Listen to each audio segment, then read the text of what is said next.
Lakers survived a crazy OT win over the Grizzlies to take a commanding 3-1 series lead. Austin Reeves stepped up with 23 points, while Anthony Davis 12 points on just 4 of 13 shooting.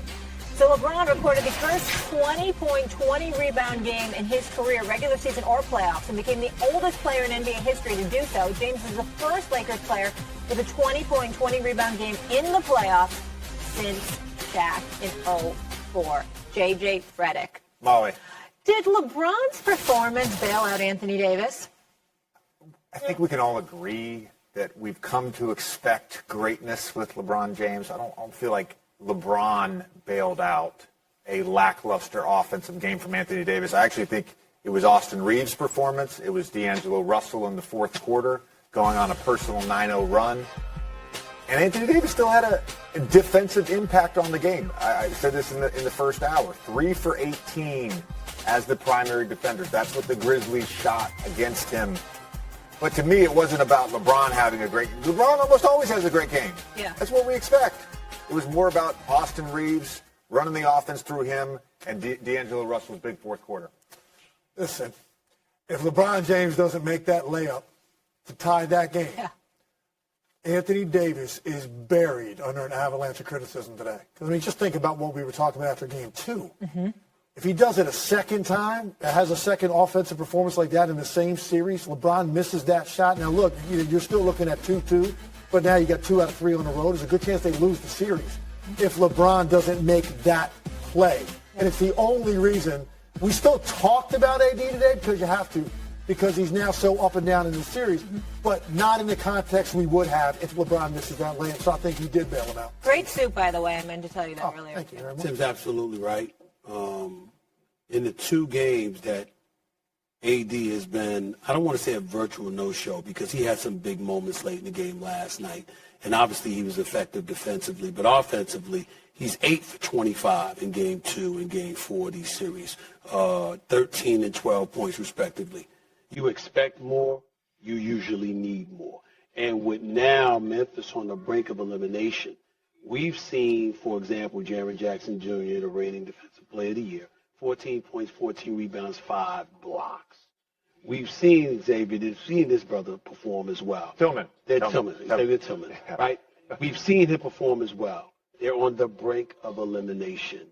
So whatever, they're not going down quite. There's nothing about Memphis. Despite Dylan Brooks shooting 22% from three-point range, can't buy a basket to save his damn life. For the most part, the bottom line is they're desperate, and they ain't going out quietly.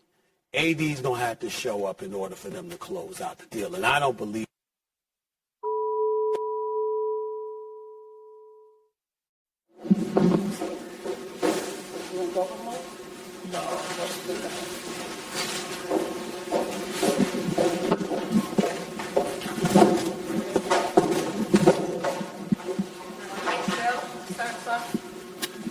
LeBron, we've seen the drives to the hoop and finishes a lot of times before to force OT and then late in OT, either side of the paint. But first time in your career, 20 rebounds. Just wondered where you found the legs for that and then still managed to get to the rim and finish. I don't know where I found the legs, honestly, but understanding how great of a rebounding team they are, it's very important that we try to clean glass when they miss. I know we still, gave up 16 offensive rebounds for 24 second chance points, so we still got to do a better job of that, but, just trying to do my part. Can you recall a playoff game, where you were lining up to take multiple charges in a fourth quarter, and just your overall approach to tonight, getting the rebounds, low turnovers, charges, blocks, things of that nature? This is an example of how you will do what the game dictates. That's always been me. Whatever it takes for the team to be successful, and, just trying to be as great as I can be offensively, but even more important, the defensive end. And so that was the kind of the mindset tonight. And I was able to make a couple plays to help us be successful. LeBron, this deep into your career, there aren't a lot of firsts left to accomplish, but a 2020 game, this is the first one you've ever had. Was it just sort of kind of the night sort of dictated it? And then I guess moving forwards, what do you think it's going to take to close this team out in Memphis? I don't know. I mean, obviously the game is played, and you have to be able to adjust to how the game is being played and try to make plays and, defensive rebound and offensive rebound. And you get an opportunity to get in there and get scrappy, obviously, versus this team, you go and do it. And, the closeout game is always the hardest game of a series. It's the most tiring one. It's the most brutal one, and we better be ready for it. And I think we'll be ready for it. LeBron, with that last bucket you had to make it 113-108, you turned to the crowd, you're screaming and flexing. Can you take us through the emotion of that moment and kind of sealing the game? I mean, I just, you know how momentum plays are made, and you've been a part of moments where you know that you can kind of get like a, kind of a dagger play or a kill shot, and I feel like that play right there, I feel I was able to make that and one kind of, I don't want to say close the door, but it sealed it a little bit. It wasn't much light at the end for that particular, for the rest of the game. So just letting the emotion come out, and the fans was once again, top notch tonight for a second consecutive game. Hi, Brian. Couple of questions. One is, when you get it up over Jaren Jackson Jr., is that the highest you've had to throw it up over someone to get it to bank in a layup there? And also, the last time out that you called, I think you and Darvin were calling it at the same time. Was that fatigue? Was that just people needed breath, or just you just knowing the moment? Well, I mean, I work on different layup packages. Tier 1 is a layup just right underneath the rim where you lay it off the glass. Tier 2 is like the middle of the glass or the middle of the square. And then Tier 3 is over top of the square. Shout out to Chris Johnson. We work on those depending on the shot blocker. So I've had moments where I've been able to scoop those high layups. One that come to mind is, I don't remember which finals it was, but in Golden State I was able to drive right, keep the ball in my right hand, and underhand scoop it high over KD in the game. You remember that play right there?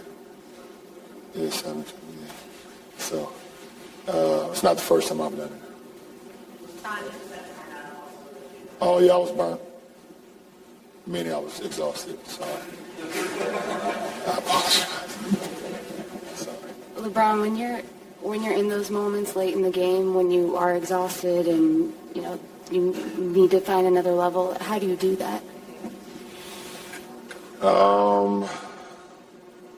You just dig deep and understand that you'll be able to sleep at some point. Just not right now. And this is not the time to rest or forget about an assignment. You'll have more than enough time after the game and the next day to kind of rest and try to decompress as much as possible. So I just dig deep and just try to just make plays. That's all. LeBron, do you ever amaze or surprise yourself? Yep. When? Did that happen tonight? When my teammates told me I had 20 and 20, I had no idea that I had 20 and 20. And it's the first time I've done it in my career. I've done some pretty good, cool things in my career. I've never had 20 and 20 before, so that was pretty cool, I guess. LeBron, we were joking in the locker room that not only did you have 20 and 20, you broke a 50-year-old record. You're the oldest player to do that. Wilt did it 50 years ago. How is it meaningful to you that you're doing new things at this age? Just trying to keep my body in best possible shape to go out and perform. And these are the moments that I love. I love the postseason. I've been a part of a lot of the games. And I just love being able to make plays and be out there with my teammates to give them experiences that they may, never had before. This is Austin's first playoff series, and we was talking after the game, and he was just talking about how much he loved, this. Like he said, it's the greatest thing he's ever been a part of, like basketball-wise. He said something else, but I can't repeat it. But and that brought a lot of joy to me that I could be in a position where I can